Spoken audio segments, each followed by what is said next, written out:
Good morning, good afternoon, good evening, wherever you are in the world. Thank you very much for joining me again for another episode of Break Free from Your Monkey Mind podcast. This is Season 3, Episode 10. Over the next couple of weeks, I'm going to be looking at some different techniques, maybe you call it modalities, some people call them treatments, that I use to work with clients. I've been getting a lot of questions recently since I redid my website about what I actually do, what kind of modalities I use, what they use for. So I thought over the next couple of episodes, I'll go through each of them more in detail so people can understand, maybe get rid of some of the myths that I've done before with some things on hypnosis.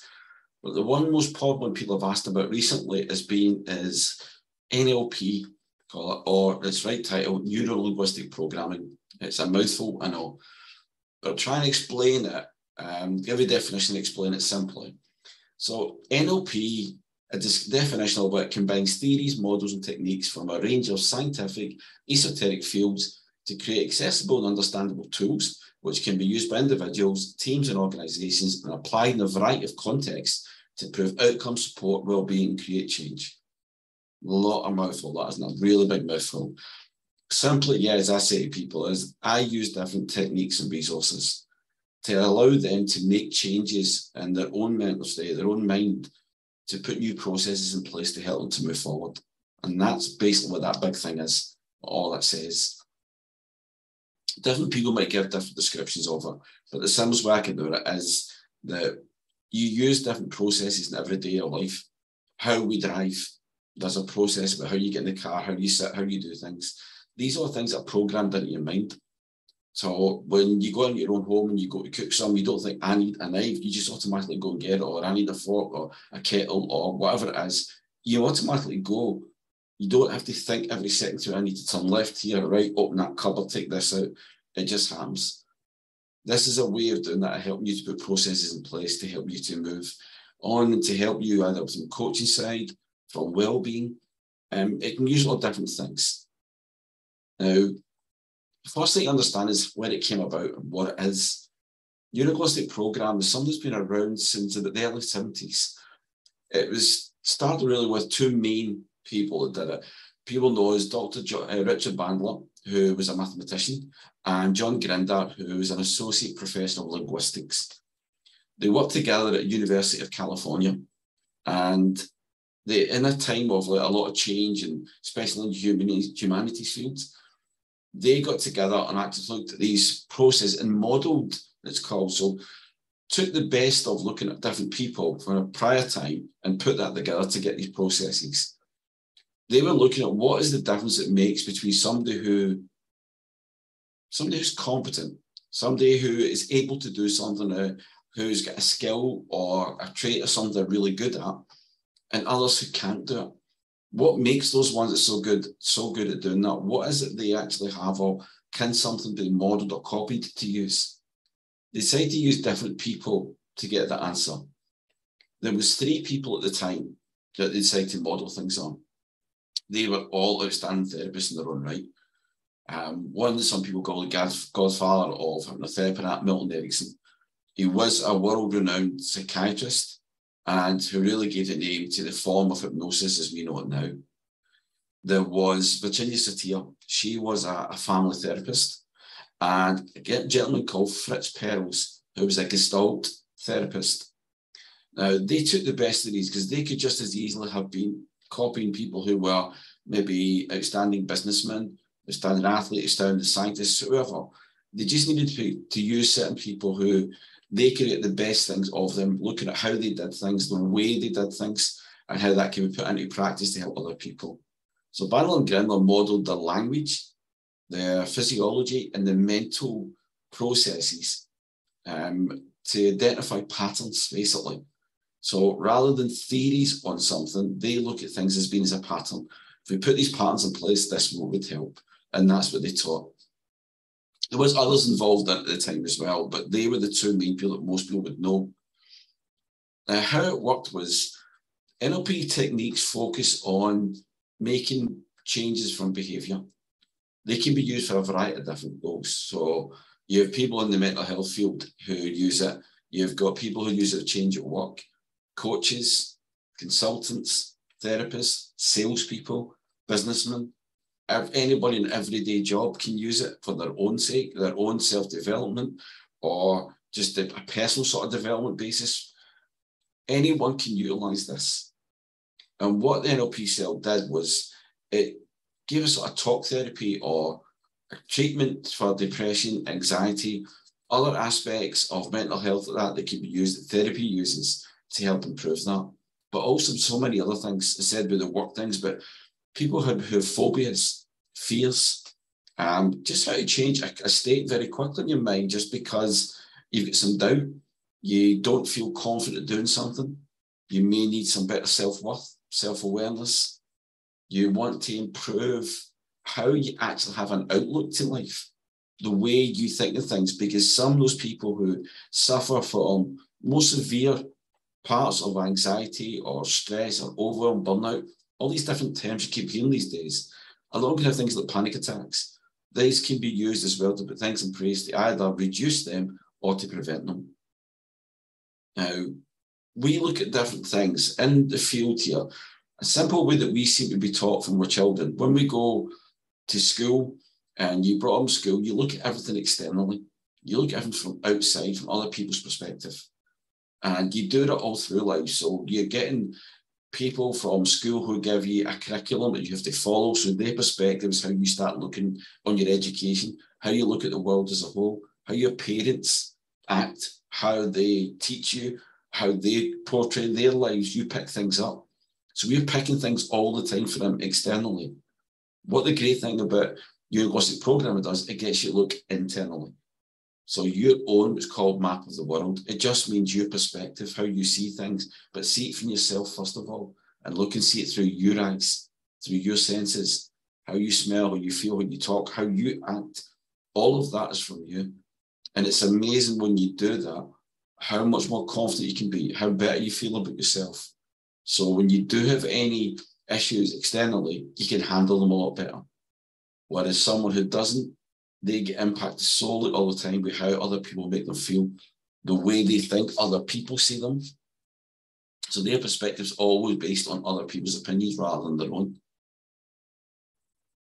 Because NLP changes our behavior, you can change it out. It's all about your thought patterns, your actions, your emotions.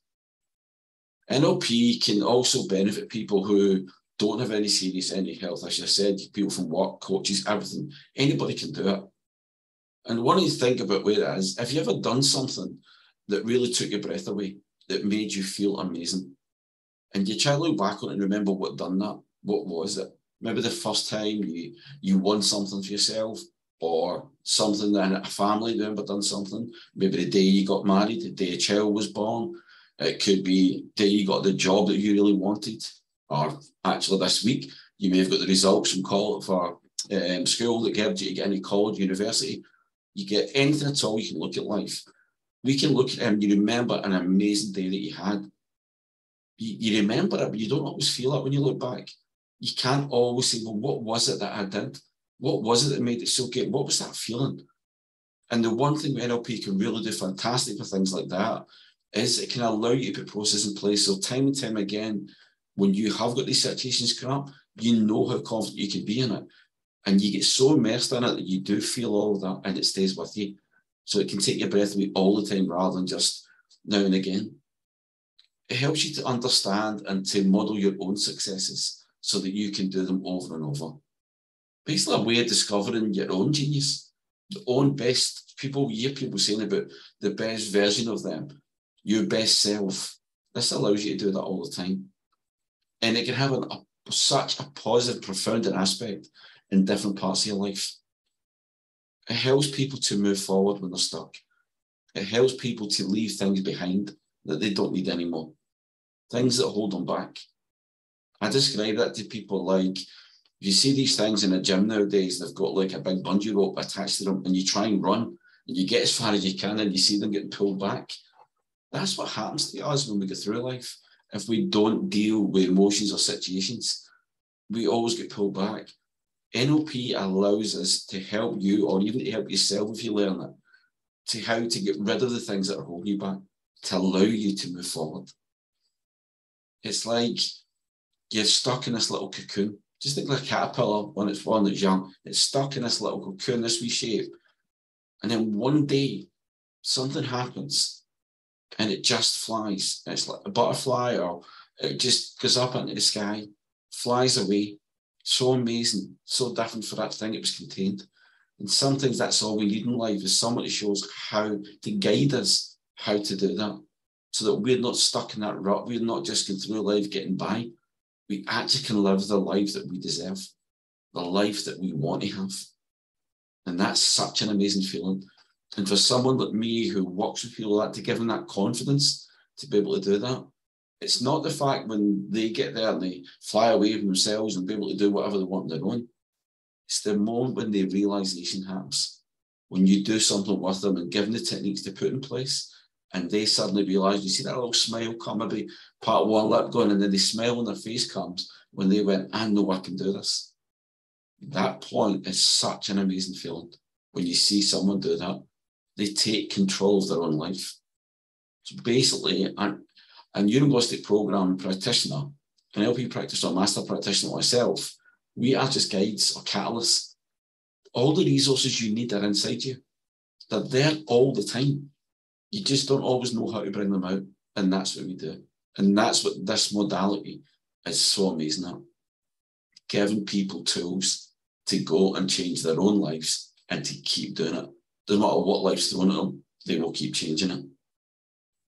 Because it is, I think you look at, is the difference between, we started talking about how certain people have certain amazing traits or abilities and others don't. But you might not have the same ability, for example, as a Usain Bolt and run as fast as he can, but you can run as fast as you can. And it's better than probably you could do today when you do that the next day. And how does that feel? When each day you improve by a little bit more. And how good is that? Because you're always improving, you're always getting better. And it's a powerful way to change. For me, I call it change your mind.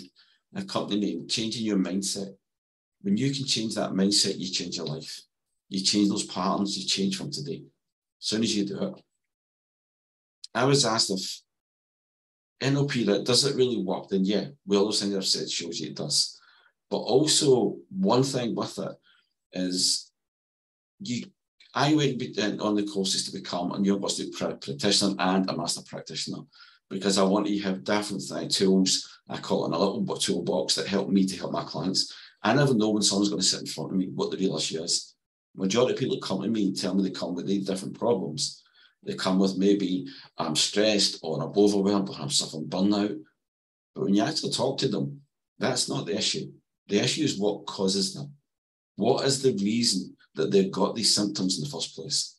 And the NLP allows me to take that away, to remove that and get them moving forward. And you can't ask for better. But if you are interested, then why not look at yourself? Look it up. There's plenty of things online. On YouTube, there's plenty of channels on there where you can get things. It's one of those things that you need to explore for yourself and find out. If you want to go down the route of getting help, then speak to a practitioner. Speak to someone who can take you through it and help you with it. If it's something you want to do just for your own development, maybe, and you don't want to be a practitioner, I would say anybody, going onto the course changes your life. It makes you, to grow as a person. You grow in every aspect of your life. You can release so many traumas, so many issues from your past that you don't even always know until you go into these things. It's amazing how every day they bring different techniques and things in. And you're trying to you think to yourself, I need to come up with something to be able to do that with someone, to practice it, to make sure it works. And actually, you find you don't. You've actually got things sometimes you don't even realise. This brings it to your mind, and it's like, oh, a realisation. And yeah, that stops me doing things, but I never even noticed that was the reason. And it helps you to move it a bit. So have a look at it, look into it. It's something that, for me, I said, is life-changing. For myself as well, for other people. I've used it on myself to help me in my journey, which, I've mentioned plenty of times on the podcast. If anybody doesn't know, look back to episode 1 and series 1, and you'll find out about me and how much I've used self-hypnosis and NLP techniques to help me. And one, I suppose, somebody asked what my favourite one is. There's so many different things it can be used for. But one for me that really helped at the time was being able to actually see what I can be. especially when I was told that I was inoperable, that we need to manage your condition, and you start thinking that, yeah, life's over, there's nothing you can do. Well, this week, on the last week, I managed to do something I thought, I've talked before I couldn't do. I didn't think I'd ever do again. And I played around the golf. I had to split it into half, being honest. I had to have first 9 holes in the morning, something to eat, a wee break, let our body recover a bit, and then play in the afternoon again. Can't say I was very good, to be honest. A couple of good little bits, but that wasn't the point. The point for me was that I got to the stage by using these techniques on myself. Give myself that confidence to say, no, they're wrong. I know I can do this again. I know what I can achieve. Just small steps. And it took small steps to get up, to get where I had to understand the limitations that I was going to have and accept that, but not to accept that I can't do something. That just wasn't on. So it took years for me to get to this stage again, but an amazing feeling. So immense how I felt inside. And what I'd actually used was a little technique, I suppose, on myself to actually do it, that I needed to understand or to look. I was looking to see like different golfers, different people, how they do things. And I started thinking what was really wrong with that. It was great using them as an example, but I needed to be able to do it for me. I needed to know how to actually get my own mindset for me to do it. So I did a little exercise.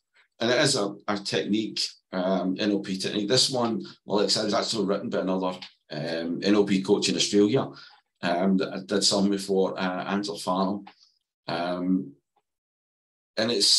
she calls it as if exercise instead of what if.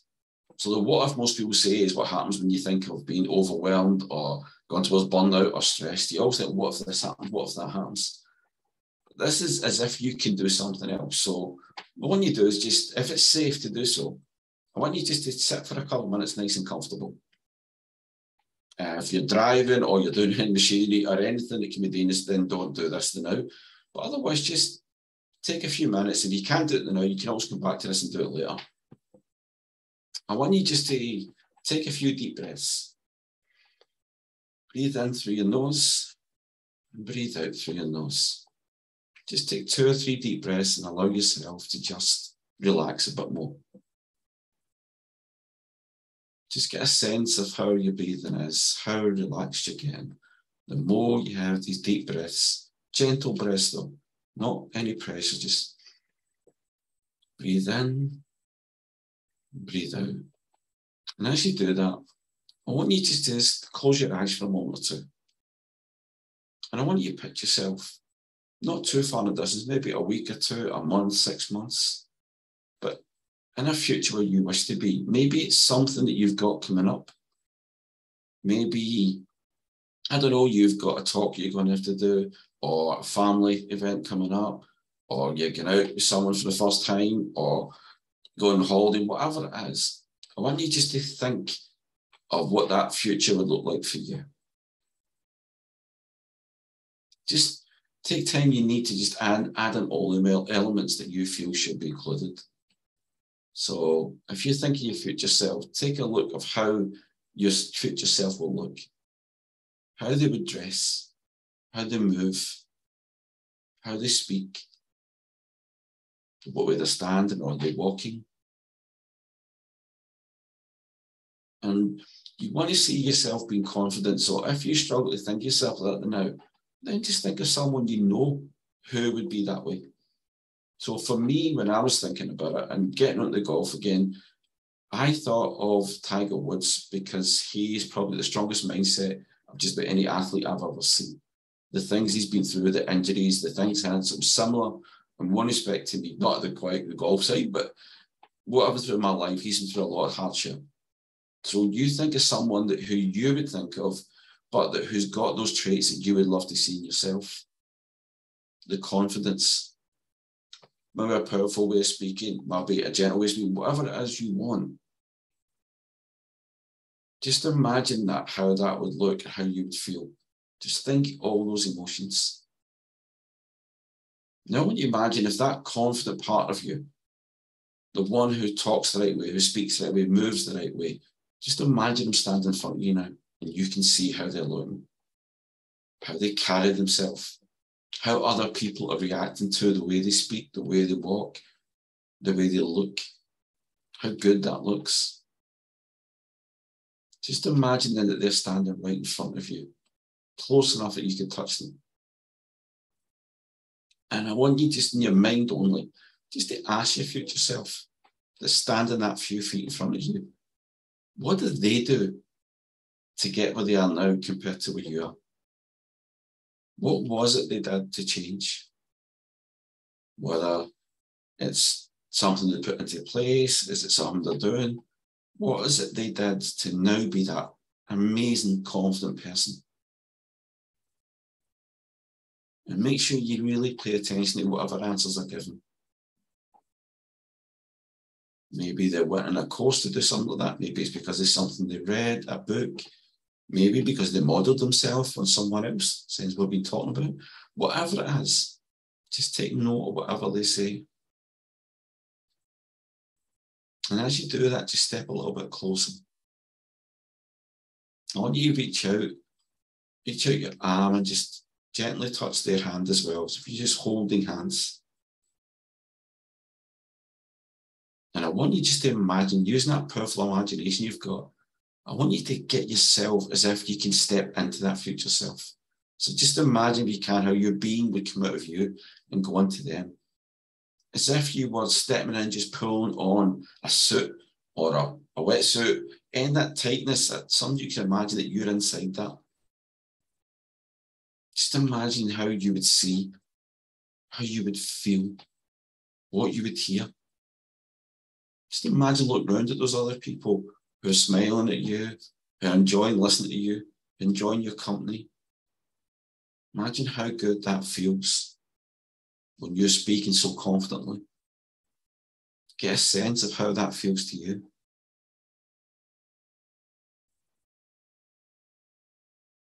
That's great. Now I want you just to change your body posture so that while you're there, you're actually stepping into that future self and you're hearing the inner talk in their head. So that's part of your future self-talk. Your future self is talking in their head to make sure that they are that confident. What is it they say to themselves? What is it they do? How does their posture move? How do they stand? Totally immerse yourself in that for a few seconds. Just immerse yourself completely. Act as if that is you. As if that's going to be you going forward. Take all that in, all the feelings, the sense of how they feel, how they dress, how they're moving, how their body reacts, how the talk in their mind is. Take as much of that as you can.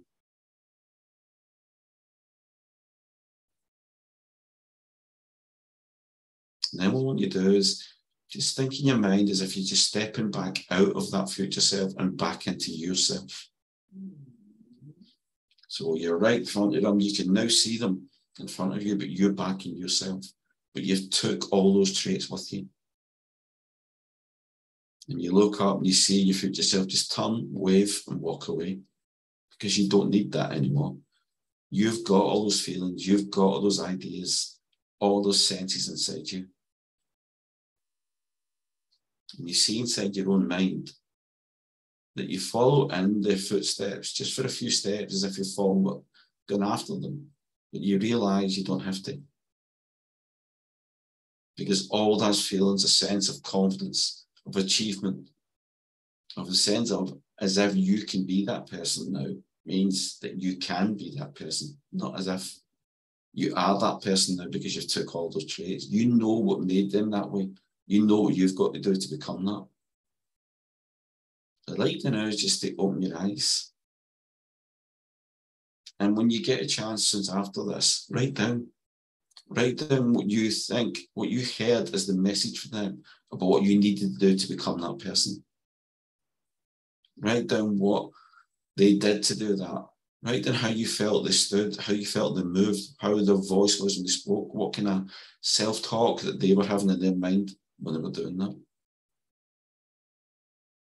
And all through the rest of today, keep all that in your mind and act that way. If you've got to still meet people now, or if you're going to talk to people, talk in that way. Talk that much more confident every way that makes you feel so much better. Because the more you do that and the more you go through your mind, your own self-talk will keep it going. Then if you do get stuck, you know you've got it written down. Any little ideas just to help you, you've got that. And you'll keep that going all the time. It's just a little thing to try. You try it once, you feel, I don't know if I really got it, do it again. Find a way for you to do it. And this is just a guide. Find your own way of stepping into that person and find how they feel.